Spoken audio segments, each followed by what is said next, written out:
روزنامه‌وان ji derveyê dadgeha New Yorkê kom dibin cihê ku endamên desteya sûndxwaran guhdariya îfadeyan di darizandina serokê berê Donald Trump de dikin li ser sîh û çar tohmetên sextekirina agahiyan.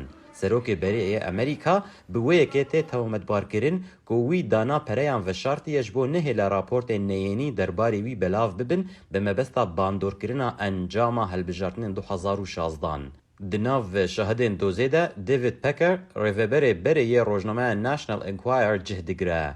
Weşangerê rojnameyê di îfadeya xwe de got ku wî soz dabû bibe çav û guhên Trump ji bo hilbijartinên 2016. Di nav wan sozan de weşandina raportên erênî derbarê Trump û yên neyênî derbarê rikaberên wî û her wiha kirîna mafên taybet yên raportên neyênî da ku wan qet belav neke. Ji vê yekê tê gotin rojnamevaniya deftera çêkan. Gelowataya wê çi ye? Rojnamevaniya deftera çêkan ew e ku dezgehên ragihandinê pereyan didin jêderan ji bo hevpeyvînên taybet. Yan jî pereyan qebûl dikin ta ku raportan di berjewendiya aliyekî de belav bikin yan jî qet raportan belav nekin wekû di doza Trump de tê iddia kirin. Among the many things wrong with it is that it Di nav gelek tiştên xerab yên vê yekê de ew e ku jêderên nebawerpêkirî bihêz dike an ku ew kesin ku dibe ji bo pereyan rastiyê veşêrin yan jî bi tevahî biguherin. Li Amerîka û Brîtanya ev diyarde herî zêde li cem medyaya gelerî tê dîtin. Li welatên din ew biriya bertîl û hewildana kartêkirina ser raportan tê kirin. Rêxistina civaka rojnamevanên pîşesaz ji endamê xwe re dibêje ku ew ji jêderên ku pereyan didin haydar bin.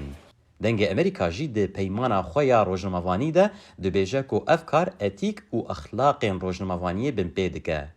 We don't want people to become cynical about. Em naxwazin xelk gumanê li jêderên nûçeyan bikin. Em dixwazin ew tê bigihêjin ku dezgeheke ragihandinê ya bawerpêkirî ew ê pereyan nede ji bo jêder û raportan. Ji ber ku ev yek dikare bandorê li rastiya raportên wan bike.